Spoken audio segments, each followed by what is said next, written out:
Oke, mari Pak. Sekarang kita memasuki objek wisata Gunung Padang. Olare de untung madi ejo bagian patang di sangko pagi hari kan wengi.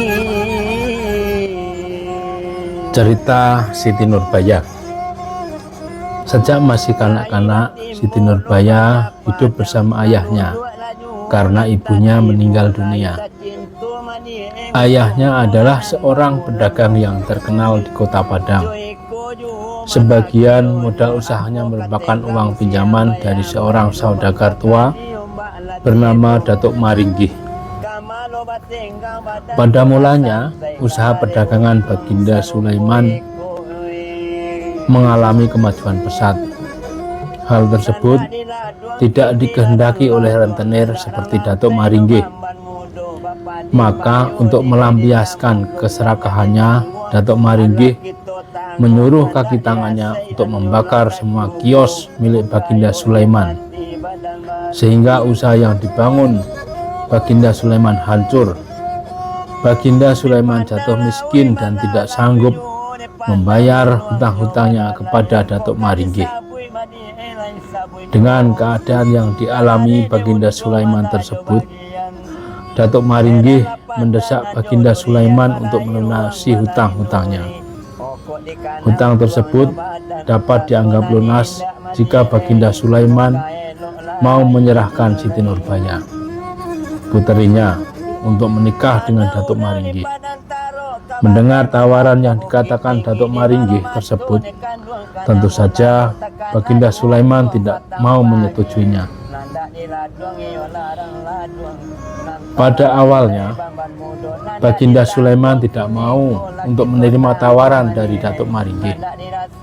Namun, menghadapi kenyataan seperti itu, Baginda Sulaiman yang sudah tidak sanggup lagi membayar hutang-hutangnya tidak menemukan pilihan lain selain yang ditawarkan oleh Datuk Maringgih. Akhirnya dengan berat hati Baginda Sulaiman menyetujui tawaran dari Datuk Maringgih untuk menikahkan Siti Nurbaya dengan Datuk Maringgih. Siti Nurbaya menangis menghadapi kenyataan bahwa dirinya harus menikah dengan Datuk Maringgih. Lebih sedih lagi ketika ia teringat Samsul Bahri, kekasihnya yang sedang sekolah di Stovia, Jakarta. Namun demi keselamatan dan kebahagiaan ayahanda, dia mau mengorbankan kehormatan dirinya dengan Datuk Maringgih. Tidak lama kemudian, ayah Siti Nurbaya jatuh sakit karena derita yang menimpanya. Samsul Bahri yang sedang berada di Jakarta mengetahui peristiwa yang terjadi di desanya. Terlebih lagi karena Siti Nurbaya mengirimkan surat yang menceritakan tentang nasib yang dialami keluarganya. Kebetulan saat itu Samsul Bahri sedang berlibur, sehingga ia punya waktu luang untuk mengunjungi keluarganya di Padang. Di samping kepulangannya ke kampung halamannya karena rasa rindu kepada keluarga, namun sebenarnya ia juga sekaligus hendak mengunjungi Siti Nurbaya yang sangat ia rindukan. Samsul Bahri dan Siti Nurbaya akhirnya bisa bertemu dan duduk di bawah pohon. Mereka berbincang dan bersenda gurau dengan ramahnya, seakan-akan mereka merasakan pertama kali berpacaran. Namun tiba-tiba muncullah Datuk Maringgih di depan mereka. Mereka berdua terkejut dengan kedatangan Datuk Maringgih.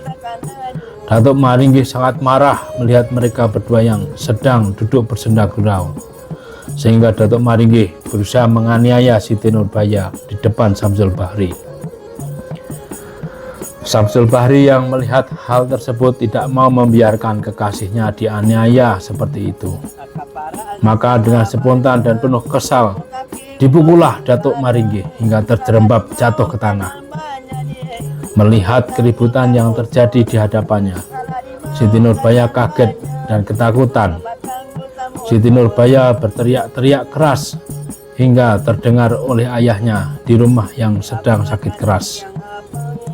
Mendengar teriakan anak yang sangat dicintainya, ia berusaha bangun meski tubuhnya tidak mampu untuk berdiri.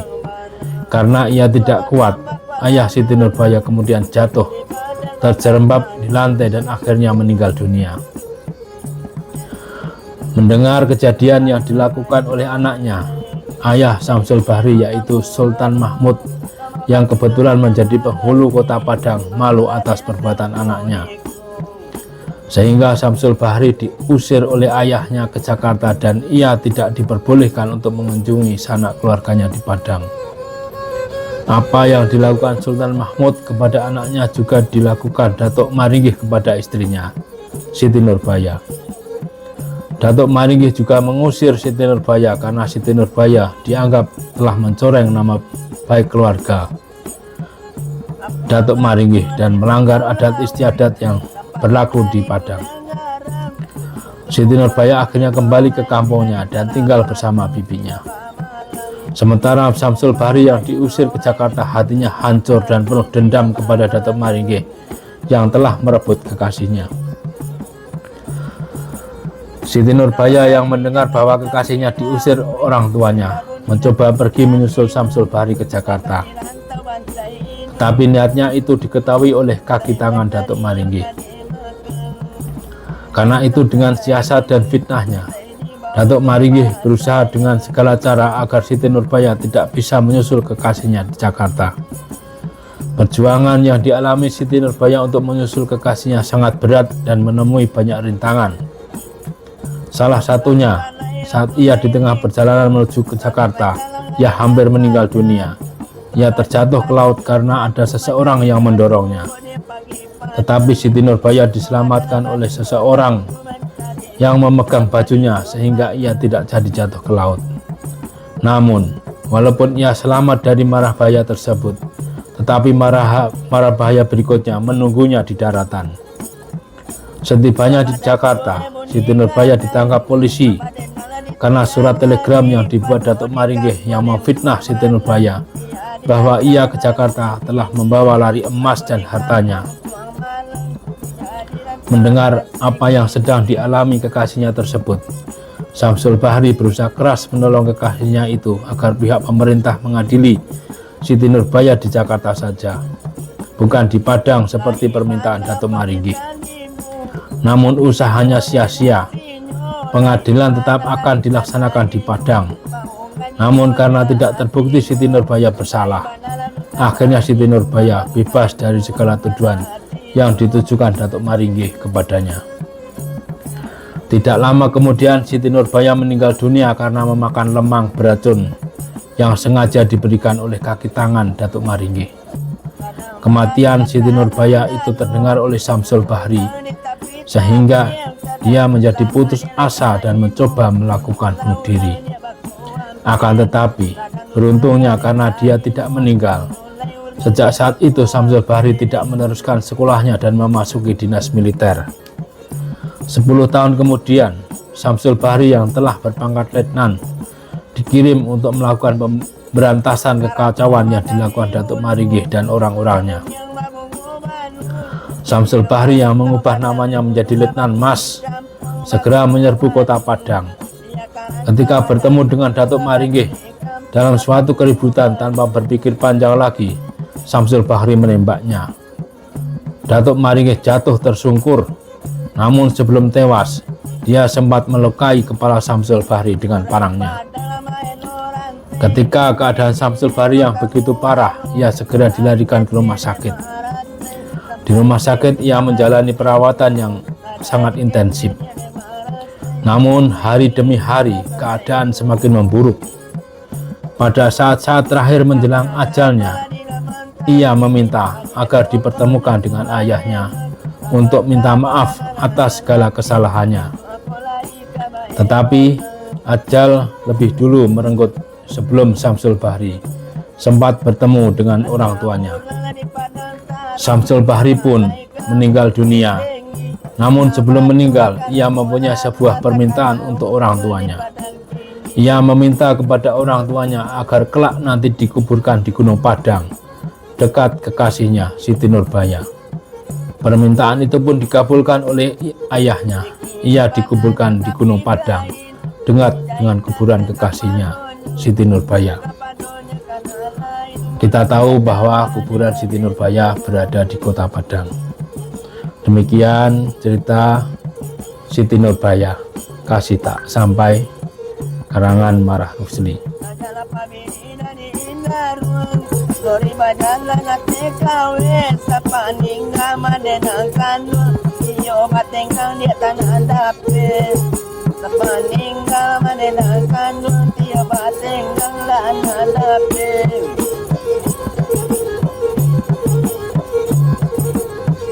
kami balai ramanabuwe kami de anak simpang tigo iyo batengga tanah dape makota jadi laruko iko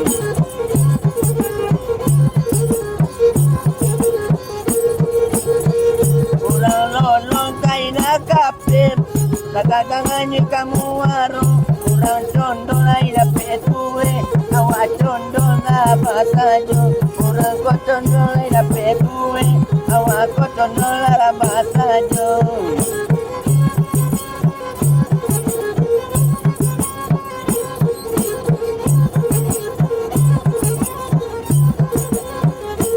dia karono di tangga sawah diambil orang dari ngatanyo di malok condol dia takaraba maluwe banale ngatano malok condol dia takaraba maluwe banale ngado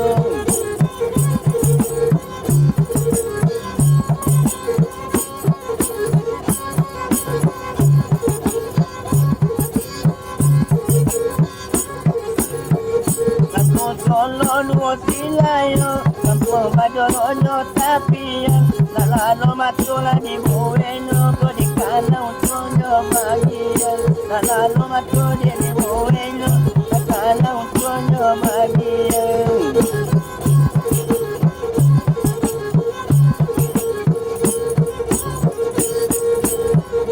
Hai babare di dalam tanam iyo di inna badana duo sama kure siang malam badang cuik